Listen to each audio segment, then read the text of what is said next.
kok aku nggak bisa login ya? Padahal sandiku bener kok. Coba cek deh, ada notifikasi percobaan masuk dari tempat lain nggak? Soalnya kadang ada email peringatan kalau ada percobaan dari lokasi yang nggak biasa. Kadang ada namanya brute force, percobaan menjebak password berulang-ulang. Pelakunya pakai program otomatis untuk mencoba ribuan kombinasi. Betul, pelakunya pakai program otomatis yang coba-coba kombinasi password sampai ketemu.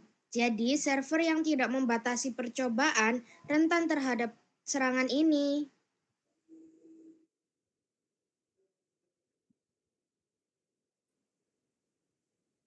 Ih, sering juga ya. Jadi bukan cuma orang yang kayak nebak manual gitu ya. Iya, jadi brute force itu teknik mencoba banyak kombinasi password secara otomatis. Bisa ribuan, bahkan jutaan percobaan per menit, tergantung kekuatan alat pelaku. Biasanya, pelaku pakai daftar password umum untuk kombinasi karakter untuk menebak. Daftar itu sering dibuat word seals. Dan kalau passwordnya lemah, kayak angka 12345 sampai 6 atau password, gampang kebuka deh. Jangan gunakan informasi yang mudah ditebak seperti tanggal lahir. Makanya, penting pakai password kuat dan unik untuk setiap akun. Pakai juga password manager supaya tidak perlu mengingat semua kombinasi panjang. Serangan brute force bisa lewat server yang rentan, layanan login yang tidak batasi percobaan, atau akun yang punya password lemah. Juga, jika situs tidak memakai mekanisme proteksi tambahan, peluangnya makin besar. Ada juga variasi disebut credential stuffing, pakai username atau password bocor dari situs lain. Pelaku memanfaatkan data bocor untuk mencoba login di layanan lain. Kalau banyak percobaan gagal, server yang lemah bisa overload juga. Jadi dampaknya bisa lebih luas, bisa sampai menyebabkan gangguan layanan sementara. Jadi brute force itu nggak cuma nyolong akun, tapi bisa ganggu layanan juga ya. Berarti pemilik layanan juga harus bertanggung jawab dong. Betul tuh, selain pengguna waspada, pengelola layanan harus implementasikan proteksi seperti rate limiting dan mekanisme deteksi serangan.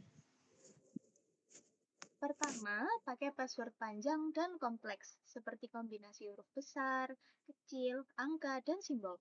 Nah, semakin panjang, semakin sulit ditebak. Lalu yang kedua, aktifkan verifikasi dua langkah atau 2FA supaya meski password ketahuan, pelaku masih nggak bisa login. 2FA berbasis aplikasi lebih aman daripada SMS. Lalu yang ketiga, batasi jumlah percobaan login di server atau rate limiting dan gunakan chat cas. Ini membantu menghalau program otomatis. Lalu yang keempat, monitor percobaan login mencurigakan dan blok IP yang berulang kali mencoba. Catat juga pola waktu percobaan untuk analisis. Lalu yang kelima, ganti password secara berkala dan jangan gunakan password yang sama di banyak layanan. Pertimbangkan juga penggunaan password manager untuk keamanan. Oke, aku paham sekarang. Jadi kombinasi tindakan teknis dan kebiasaan penting yang sini. Nah, sip, edukasi pengguna juga harus digencarkan agar serangan semacam ini tidak sukses. Makasih ya semua. Dengan tips ini aku yakin akunku bakal lebih aman.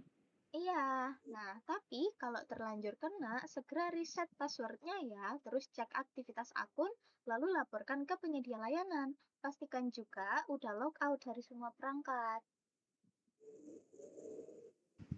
Juga informasikan teman atau keluarga jika data bocor agar mereka waspada.